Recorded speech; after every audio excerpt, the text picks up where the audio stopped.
All right, so the first thing we're going to do is try what most everybody else does, which is just walk him in the trailer. We'll see what that looks like right now. He's saying no. Okay. So the first thing that we have to do is we've got to get his feet unstuck. But first, while I'm showing you, or before I do that, I want to show you something else here real quick too, because one of the most common mistakes that people make when they go to try to load their horse is they grab hold right here and try to shove the horse in or pull the horse in. What happens right there, number one, horses are claustrophobic by nature. So getting them in a big box like that, that's like a jail cell, okay? They get a little bit nervous about that stuff. Not to mention, if you're right here, the horse has nowhere to go. They look at you as a predator. They look at you saying, you're in my way, I can't go anywhere. So the next step would be is to give that horse a lot of leeway. But this horse has kind of gotten to the point where it just realizes that it just sits still and people will quit. Okay. So the next step we're going to do is try to get his feet unstuck. So just like if you've watched any of my other videos, I'm going to go to that shoulder, give this horse somewhere to go. I'm going to go to the shoulder. And I'm hoping this is an easy fix. There we go. Just got the feet unstuck. That's it. He went over towards the trailer. I leave him alone. That's a safe place for him. I really just want to put a little bit of pressure on him, get to his brain, and just see if he can't get curious about getting in that trailer. If he tries, I quit. So that time I had to reach out and touch him. And this is pretty typical of one that, there we go, that maybe hasn't been taught how to send very well or lunge very well. Very typical that they'll try to find the answer furthest away from me as possible when I apply that pressure.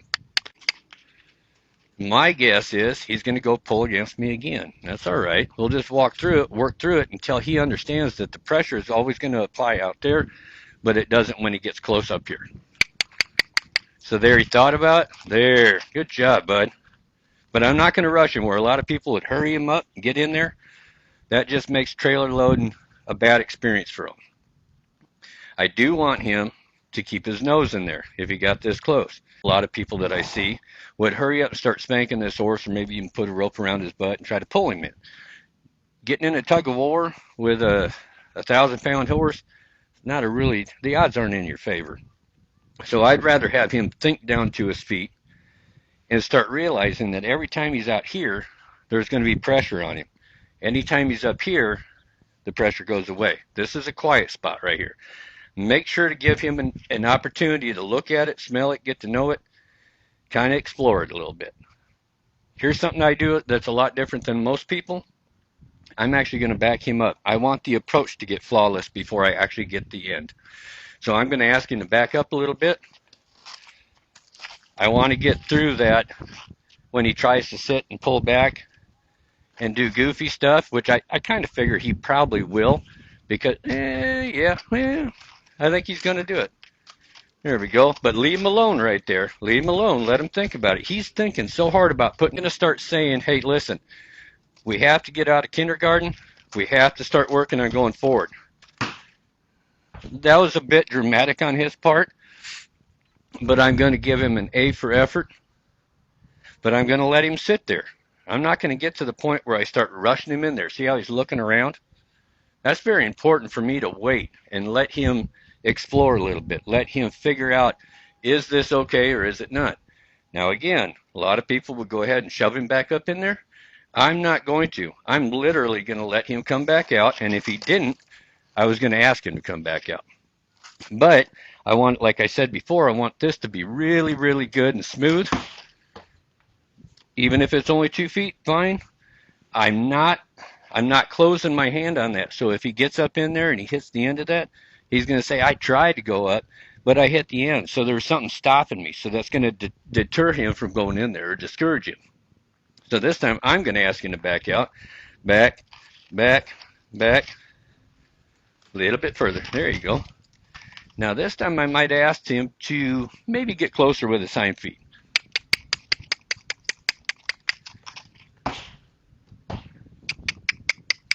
There we go.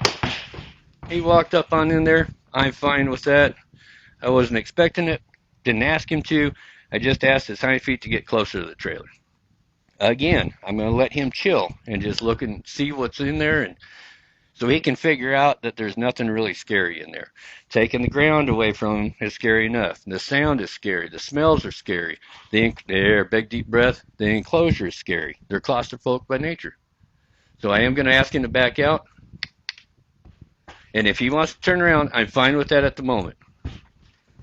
That gives me an opportunity to turn him back around and send him back in again. Now, you really want to be careful with this, and I'm going to talk with another video about this, is when you bring them out, when you walk them out straight, if that trailer is slick at all and they go to slit, you can really injure their stifle. They can pull muscles and they can get a little sore. So I'm just going to go ahead and let him come back out again. I'm going to do the same exact thing. I'm going to send him out, turn him directly back around, put his nose right back in there again. So every time he comes back out, I turn him right back around just to get him looking at the trailer. There you go. All right. Again, a little on the dramatic side, but no big deal. But I am going to hold on to him here because the last thing I want is for him to turn the other direction and get wrapped up in this and then jump out. Then he could definitely get hurt, or we could end up in a big wreck. So this time I'm going to go ahead and come on in here, and I'm going to ask him to back out. Not yet, but I'm going to ask him to back out. And as he's backing, I'm going to tell him back, back, back. When he gets about 6 inches from the back of the trailer, I'm going to let him know that there's an elevation drop.